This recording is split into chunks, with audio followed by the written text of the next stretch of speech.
Salve, salve galerinha! Sejam bem-vindos para mais um vídeo do canal Área dos Animes. E hoje então a gente vai continuar então mais uma vez falando sobre o mangá de Jujutsu Kaisen. No último vídeo a gente viu o grande genocídio, de certa forma, que o Sukuna fez em Shibuya apenas na tentativa de derrotar o Mahoraga. E com isso, após a sua vitória, a gente viu o quão grande o peso dessa quantidade absurda de mortes viria a ser para o Itadori. Mas como eu falei no fim do vídeo passado, se as coisas podem piorar, é porque elas vão. Ao menos isso funciona aqui no mundo de Jujutsu Kaisen. Porque mesmo depois de passar por tudo isso que o Itadori já passou, se culpando pra caramba, as coisas ainda podem piorar e muito, com a morte de um personagem bem querido para uma boa parte dos fãs de Jujutsu.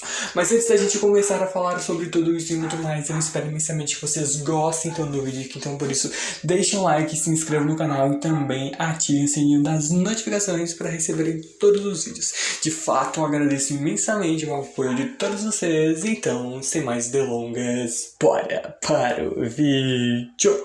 Bom, a gente basicamente vê ali o Sukuna devolvendo ali o controle do corpo do Itadori de volta para o próprio Itadori, pedindo então para que ele dê uma boa olhada no que o Rei das Maldições fez aí em Shibuya.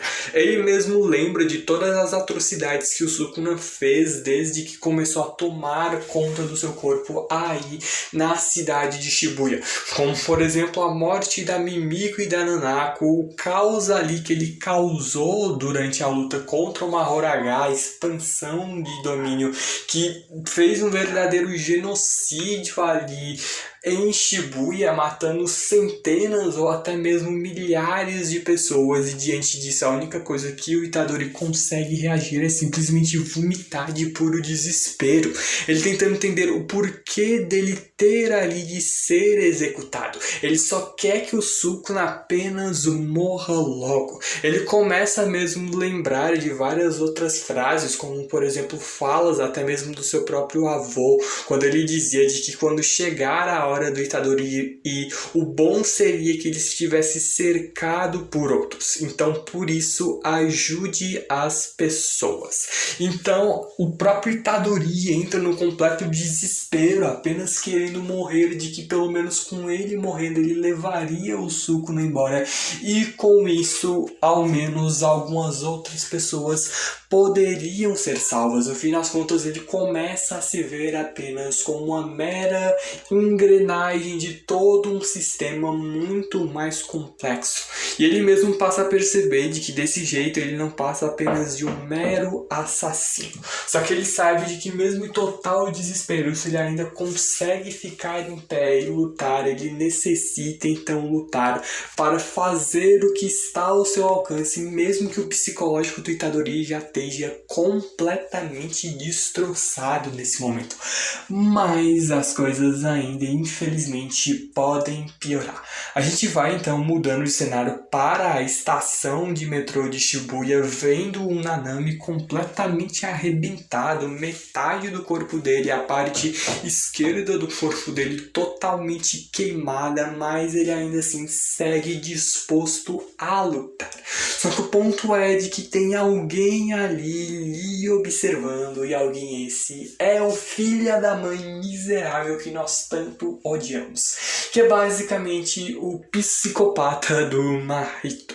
O próprio Nanami, vendo de que talvez ele devesse, depois de tudo isso, sair desse emprego e viajar para algum outro lugar do mundo e simplesmente descansar. A Malásia, por exemplo, seria um lugar bem interessante, construir uma casa em uma praia isolada, finalmente pegar os inúmeros livros que ele comprou, mas nunca leu, e finalmente poder ler, passar página por página, como se estivesse retomado o tempo que ele perdeu. Só que agora ele não pode fazer isso. Ele tem tem de ir nesse momento salvar o Fushiguro, questionando-se também se a Maki e o Naobito também estão vivos. Ele mesmo vê de que ele está absurdamente cansado, mas é apenas cansaço. Só que ele mesmo se pergunta então, tentando parar, querendo parar, se ele já fez o suficiente. Só que o ponto é de que o cara é o homem, no fim das contas. Ele, diante de várias maldições, simplesmente passa o trator em cima delas e destrói elas na maior facilidade, quando no fim das contas vemos ele agora cara a cara com o Mahito. O próprio Mahito coloca então a mão no peito do Nanami para, no fim das contas, a gente ver que o fim do Nanami não está tão distante assim. Ele mesmo ali, o Nanami, não esperava que ele estivesse aí, mas ele estava o observando já faz um bom tempo, querendo ali conversar um pouco com o Nanami, só que o ponto é de que ele não quer ali fazer nada desse tipo. Ele tentando até mesmo se questionar ao Haibara, o seu falecido amigo que a gente viu, que morreu em uma missão que foi apenas falada ali por alto durante o arco do flashback do Gojo, onde o próprio Nanami se culpou e muito, vendo o que ele estava tentando fazer. Ele correu, mas mesmo tendo corrido, ele voltou com um motivo vago de achar que esse trabalho valesse a pena. Ele havia desistido de ser um feiticeiro para, depois de tudo que aconteceu com ele, os traumas que no fim das contas ele sofreu, ele tentou ter uma vida normal, mas ele não conseguiu aquilo. E ele achou que poderia achar uma resposta para a sua vida se pudesse então voltar ali mais uma vez. Só que o ponto é de que quando ele começa a refletir sobre tudo isso, ele vê a imagem do Haibara na sua mente apontando para o lado, e justamente quando ele olha para o lado, ele vê o Itadori chegando nesse momento. O próprio Nanami na sua mente vendo de que isso não está certo, ele não pode dizer aquilo para o Itadori, senão ele vai acabar se tornando apenas uma mera maldição para ele. Só que o ponto é de que ele, no fim das contas, diz, chamando então o Itadori, ele diz de que agora tudo isso está ao cargo dele. E é com isso que, com um único golpe, filha da mãe miserável do Mahito, no fim das contas, destrói completamente o corpo do Nanami, onde o próprio Itadori, assim que observa isso num verdadeiro ataque de raiva, chama ali o Mahito de maldito, querendo entender o que diabos ele pensa que estava fazendo. Só que o Mahito, que já se está ali preparado para lutar, fala ali para que o Itadori não precisa gritar, já que eles estão ali um do lado do outro ouvindo-se numa boa. Só que o Itadori já não dá mais a mínima pro Mahito, que começa a jogar na direção do Itadori vários humanos transfigurados. O protagonista consegue desviar da maioria dos golpes quando ele se encontra ali com o Mahito, que aparece bem nas suas costas, desferindo-lhe um novo ataque. Multiplicidade da alma, repelir alma.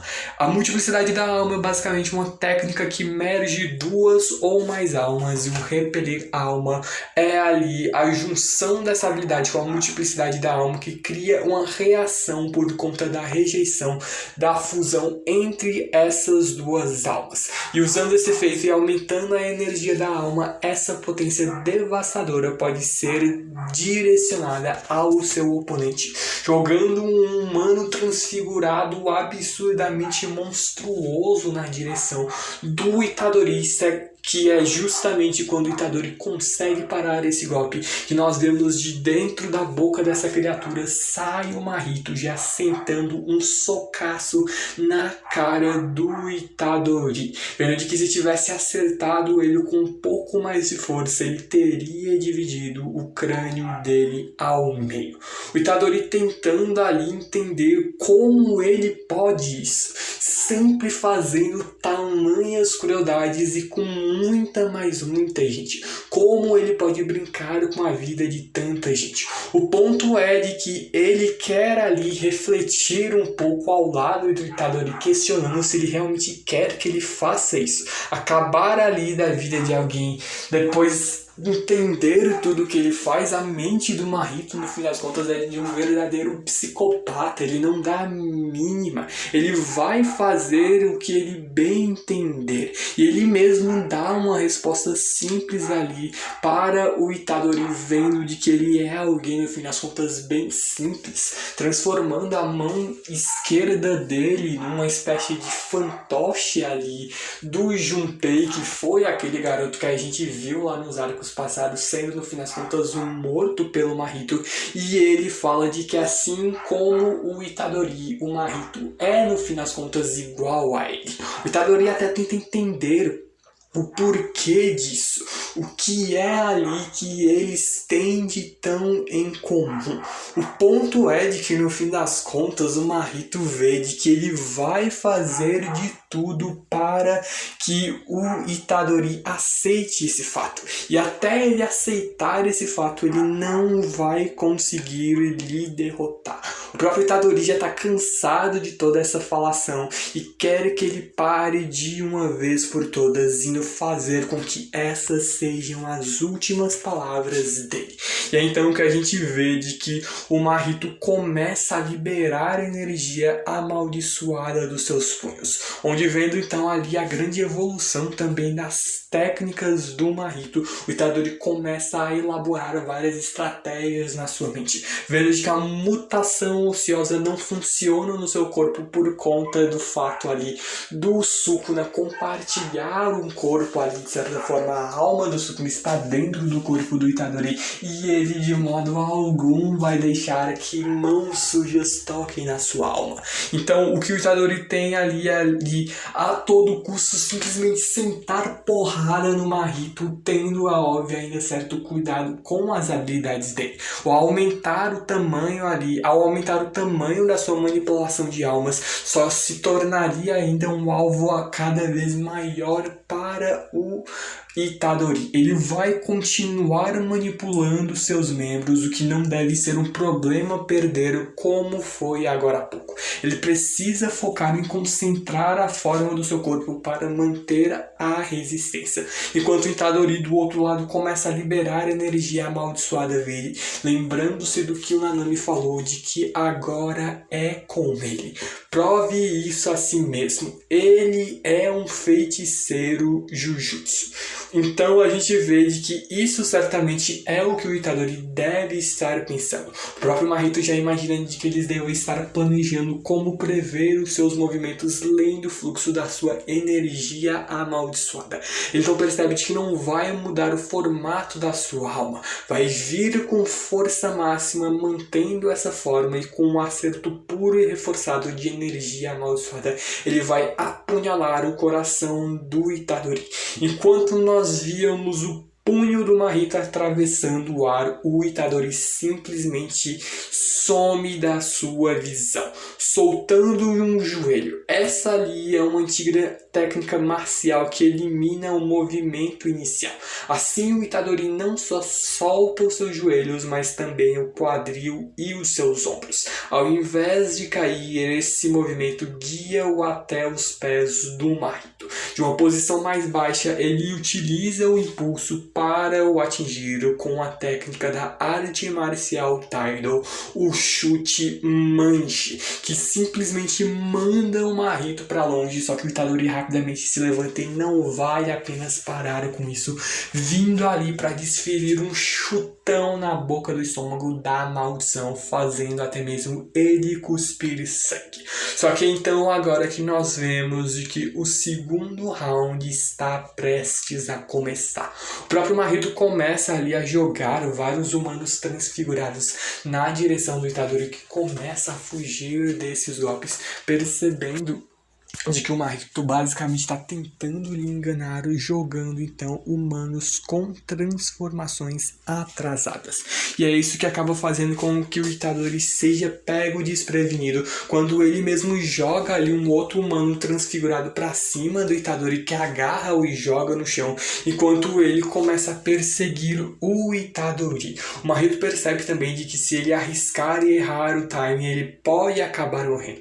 Então ele vai continuar usando transformações humanas por enquanto. Transformações atrasadas, desmembramento e fusão. Sem sombra de dúvidas, o próprio Itadori reconhece de que o Mahito tem mais técnicas do que ele tinha antes. Só que a gente vendo de que essas reduções de risco não é a única razão pela qual o Mahito utiliza transformações humanas, como também o fato de que isso torna-se uma maneira absurdamente fácil de manipular o Itadori quando ele se encontra ali com duas pessoas achando de que eles no fim das contas são apenas dois civis inocentes que estão no meio de toda essa confusão, completamente confusos, tentando sair ali da estação de Shibuya. Só que no fim das contas, uma dessas pessoas era na verdade apenas o Mahito, que estava dentro desse humano transfigurado e simplesmente sai lá de dentro, sentando um socão na cara do Itadori e utiliza o outro como se fosse uma espada. Humanos transformados são bem mais efetivos para quebrar a força mental do Itadori. E eles também irão colocar mais uma carta na mesa. Quando a gente volta um pouquinho ali no tempo para 9h30 da noite na estação de Shibuya, o B4F, a gente via basicamente ali o Dagon, o Mahito, o Jogo e o Choso todos reunidos, quando o próprio Mahito abandonando ali o plano e ir para o seu próprio plano de continuar na tentativa de matar o Itadori. O próprio Jogo tenta lhe parar, mas ele mesmo fala de que pegue-o se for capaz. O Mahito se divide em duas e quando o Jogo tenta seguir na sua direção, um dos clones do Mahito joga um humano transfigurado para trás, criando uma barreira, justamente quando a gente vê de que esse outro clone do Mahito acaba se encontrando com a Nobara. Ele ali, diante dela, vê-se sendo reconhecido pela feiticeira por conta de já ter noção de quem ele é por conta dos relatos do Itadori e do Nanami, e ela ali vai lutar contra ele. Ela sabe ali de que a técnica amaldiçoada dele tem algo a ver com manipulação da alma, e eles também já lhe disseram para não deixar que o Mahito toque-os com as suas mãos. Então ela vai ali se lembrar da sensação que ela teve daquela vez quando ela utilizou o Black Flash. Ela vai então tentar sentir o núcleo do seu inimigo e acertar diretamente na alma do Mahito. O Mahito consegue desviar de um dos pregos que a Nobara joga na direção dele, quando a mesma já vem simplesmente jogando a porta contra a maldição, e atrás da porta simplesmente está a Nobara sentando um chute nele, também jogando alguns pregos, ativando então assim a sua técnica do grampo, que atravessa ali a porta e acerta o Mahito em cheio. Ele mesmo percebendo, ao julgar pela fala da Nobara, diz de que ela certamente é amiga do Itadori, e que com isso ele tem um novo plano em mente. Ele vai levar o corpo dela até o Itadori e destruir completamente a alma dele. Mas será que o Mahito conseguirá ali derrotar a Nobara, ou a Nobara vai ganhar desse clone do Mahito simplesmente sentando a porrada nele? Bom, ver tudo isso e muito mais vai ser apenas conteúdo para o próximo vídeo de Jujutsu Kaisen. Eu já vou infelizmente me despedindo de todos vocês, mas espero que tenham gostado desse vídeo. Então por isso deixem um like, se inscrevam no canal e também ativem o sininho das notificações para receberem todos os vídeos. De fato, agradeço imensamente o apoio de todos vocês, muito, mas muito obrigado por tudo. E então, falou, valeu e fui.